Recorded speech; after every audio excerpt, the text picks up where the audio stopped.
around the province to, and quite frankly from all across the country, to talk about the future of our country, which we'll get to in a few minutes. But we're going to start first by singing "O Canada," and then I think my friend Tom Jackson is here, and he will come up and lead us in "O Canada," and then we will ask him to ask the blessing on our endeavors, and then we'll go forward from there. So Tom, if you'd like to come and join us here, or you can lead "O Canada" from here, and then I think we'll stand for "O Canada," and then you can sit down while Tom asks the blessing on our endeavors.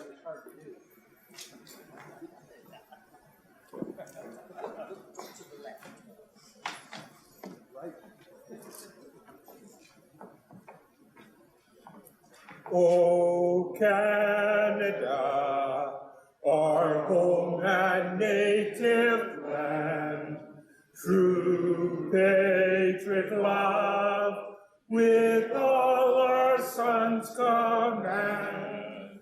With glowing hearts we see thee rise, the true North strong and free.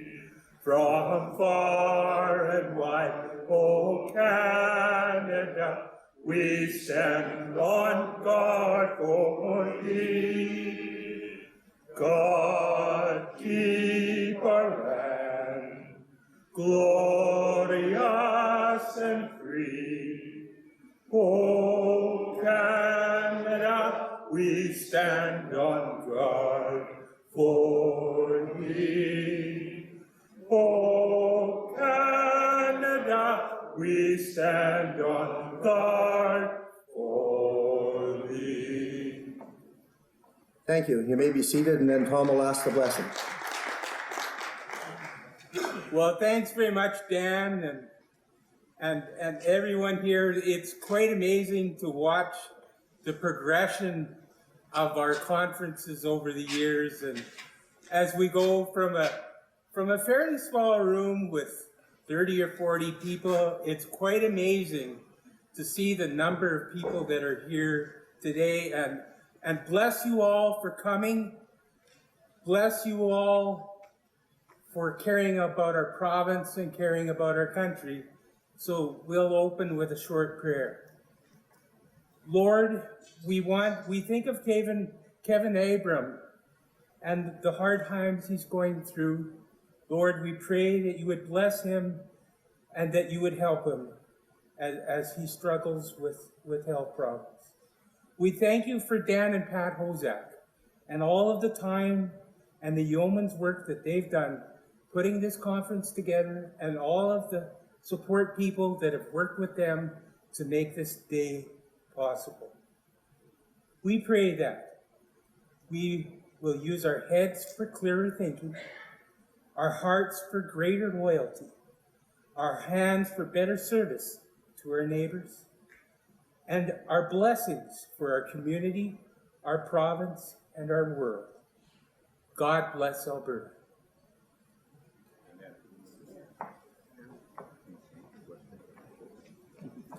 Thank you, Tom. And he's right to thank Pat. Pat, all I have to do is talk on the phone to make these things happen, but Pat has to do everything else that has to be done, which mostly I don't even know what that is, but I certainly appreciate her doing it. And so anyway, we have John and Paul Himman have been big helpers with us, and Kim Purdy and Dale Kachula, which we'll introduce more appropriately as the day goes on. But we have a couple of rules, and I'll start out by telling you the rules.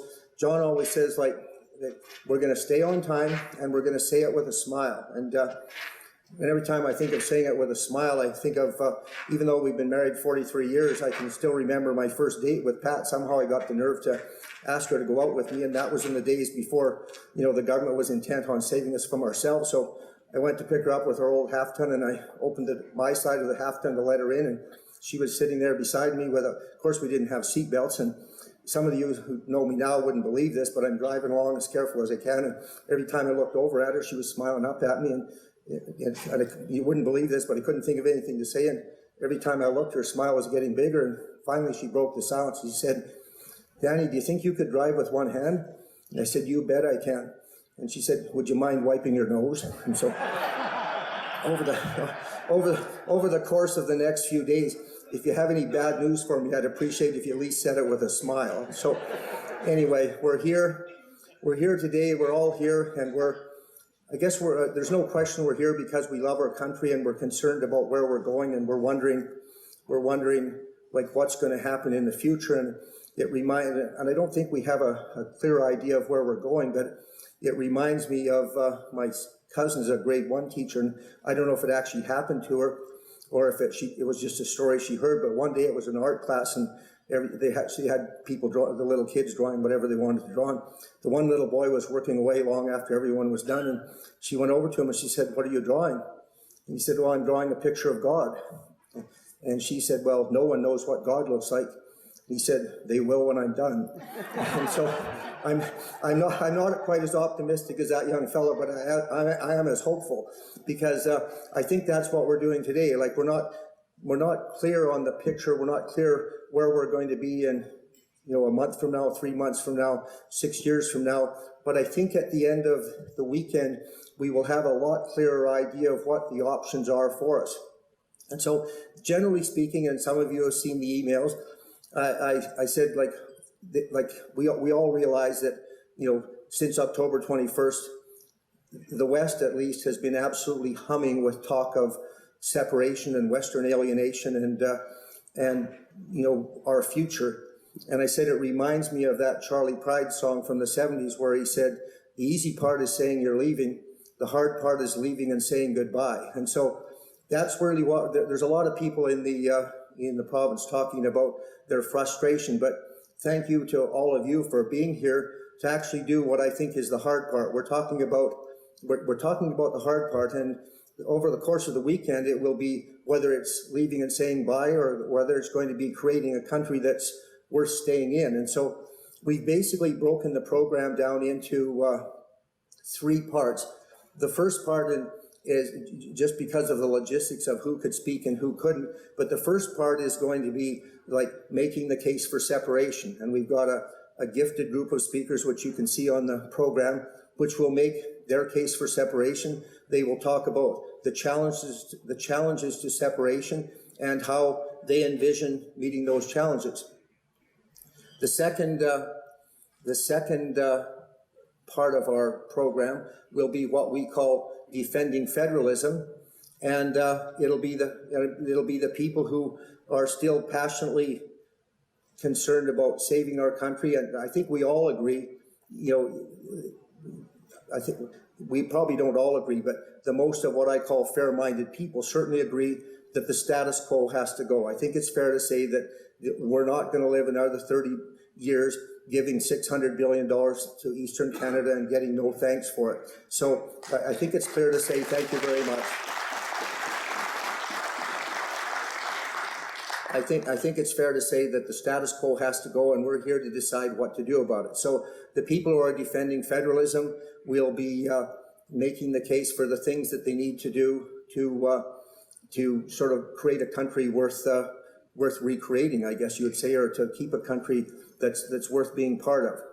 And then we have a third section, which whether we have one country or whether we have two, there's sort of universal truths or universal things that you have to do. And we call that section Forging a Stronger Relationship with Our Neighbors. And of course, our neighbors are our friends from America, and we have some great friends and speakers here from America, which I'll introduce in a moment. We have, of course, there's our First Nations, and then there's other provinces. And so, when we're looking at that, and those issues are, Marc Morano will be speaking about education versus indoctrination. As you know, Danielle, I don't know, for those of you who listen to Danielle Smith, yesterday she had an email from some young father complaining about how his 9-year-old was being indoctrinated, quite frankly, in our school system.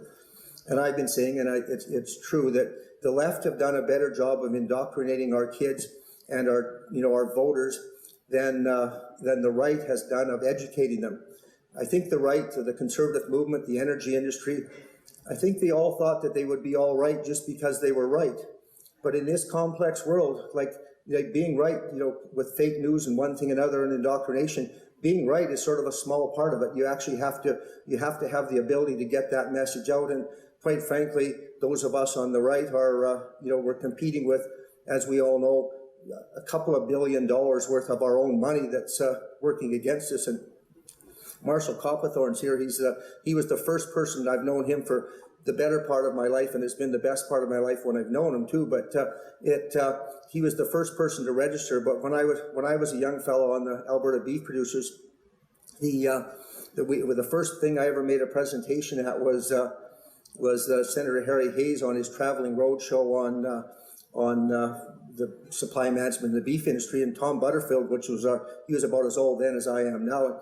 He was the first person to speak, and he looked up at Senator Harry Hayes, and he said, Mr. Hayes, and he said, ladies and gentlemen, he said, I'm here looking up at you, and you're looking down at me, and we all know that I'm paying for all of us to be here. And quite frankly, when I see what we're up against in the media, we're giving a couple of $1 billion to the mainstream media, and they're working against us, and we have to have a group of volunteers like you folks here to try and fight back against it. But in any event, no one said it would be easy, and so that's what we're going to try to do. So over the course of the next, I guess it's 36 hours, that's what we'll do. We'll let the people who make their case for separation, some of the folks will be defending federalism. Our keynote speaker tomorrow, of course, is Maxime Bernier, and we certainly appreciate him for taking the time to be here with us. Then, as I say, our different friends will talk about some of these universal challenges that we have, whether we have one country or two. And the last thing we'll do at the end of the day tomorrow is we'll sort of try and set a time frame by which we do this. I think over the last 48 hours, I've heard some people have suggested we should have a referendum on separation in the spring. Some suggested we should have it next fall. Some people suggested we should have it in 2 years from now. And I think that's something we'll talk about. And as we discuss it tomorrow afternoon, we'll say, okay, like when we go away from here, the people who want to have a separate country, they can go out and make their case to the people in our province or across the country as to why they think we should have a separate country, how we should do it, and how it would be achieved. The people who want to defend federalism. How am I doing for time, John? We got 6 minutes. Thank you. And so John is very, very, very tough on this time. So, but in any event, then that's fine. We're going to stay on schedule all day. But the people who want to defend federalism, they can go about defending federalism, but they will have a time frame. They will know that the clock is ticking. We've had way too much of this, too much talk and not enough action. So I think between us, we should agree on a reasonable amount of time, which we all think we could fairly get out to our respective voters and constituents and say, like, we want to make this decision. Like, we've been through this before, like it happened in the 80s, and we're here again, but it's not getting any better. And Dr. Patrick Moore will be speaking tomorrow night, and he spoke at our conference last year, and he's been very gracious to us. But one of the points he made to us last year was that, it may seem like somewhat happier times here in Alberta, but it certainly isn't happier times with Justin in Ottawa. And for our energy industry, there's a flight of capital, which Dr. Jack Mintz, who has been at several of our conferences but couldn't be here today, said there's a flight of capital from Canada. When you look at it from the perspective of future government revenue, he said it is quite frankly breathtaking. And I think it is. I mean, every day we hear of other companies leaving. And quite frankly, if you look at it from around the world, and we're still committed to meeting our Paris commitments, and Maxime Bernier was the only federal leader who committed to getting out of Paris. But if you're an investor, if you were a young advisor to an investment company in any investment point around the world, and you said to your company, well, let's take $100 billion or $200 billion and go to Alberta, and let's just hope that they won't live up to their commitments of persecuting producers and consumers of fossil fuels. Well, quite frankly, you'd be going home in a taxi cab, just the way unfortunately, a lot of our oil field workers have. And so happy times are not going to be here till we get out of the Paris Agreement, and we need to talk about that. And so anyway, these are some of the things that we're going to do. So we have to, by the time we get to the end of the day tomorrow, I want to have a clear idea of where we're going. And John will give us a little pitch about being respectful as well. And I was watching a documentary on some of the fellows that were on the plane that landed on the Hudson. I don't know if you're familiar with the story of Sully when his plane, the engines quit, you know, they could still see the buildings, but anyway, their engines quit, and the fellow in the documentary said him and his 40-year-old buddies were flying to Florida for a golf trip to celebrate their 40th birthday, and he said he was old enough to know, he said when the engines went dead and you could still see the buildings, he said he knew they were in a lot of trouble, and he said he started thinking about dying, and you know, first he was thinking about his wife being left without a husband, and then his kids without a father, and he thought, oh, all these other wives are going to be mad at me for getting their husband killed and leaving their kids without any kids. And he said for 2 minutes and 30-some seconds, he said, which is the longest time in the world when you actually know you're going to die. He said it never once occurred to him that he might live. And he said all of a sudden over the microphone, it said, "This is the captain, braced for impact." And he said it was so calm and so confident, he thought, well, maybe we will live, and happily we know they did. But he said it was just so calm and so confident, he thought, well, maybe he knows what he's doing.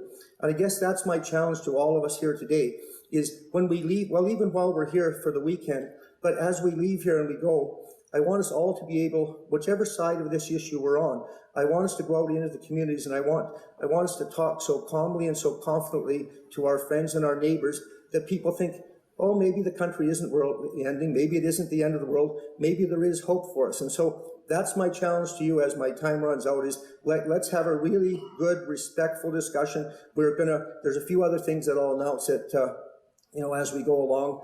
Ellis Ross can't be here. We've got some plans for, doing something a little bit different tomorrow afternoon. One of them being, we're going to have a sort of a panel on Ellis Ross was going to talk about forging a stronger relationship with our First Nation. And since he isn't here, I think what we're going to do, if you have a question or a comment that you would like to make on how to deal with, dealing with the First Nations issue, if you'd write your question down and give it to Paul Him, and as I've mentioned this to a few people, I've had like 20 people say, oh, I've got something I want to say about that. Well, I'm glad they do. But if you have a suggestion or a question over the course of the next 1 minute, over the course of the next day or today, if you'd write your question down and give it to Paul, we're going to ask the question. Paul's right here at the table, and we'll let people ask questions that we think are going to add to the debate. So, having said that, welcome to Red Deer. Thank you very much for taking time out of your busy lives, and I will. We look forward to talking to you all as the day goes by. I'll introduce our dear friend who's been a very big part of making this work. And just while John's walking up here, I'll say that the reason Tom asked for prayers for Kevin Avram was Kevin was one of the original founders of the Canadian Taxpayers, and we would have never got our economic group going without him. And he had a stroke just before Christmas this last year, and he's really been struggling with that. So you can keep him in your prayers too. So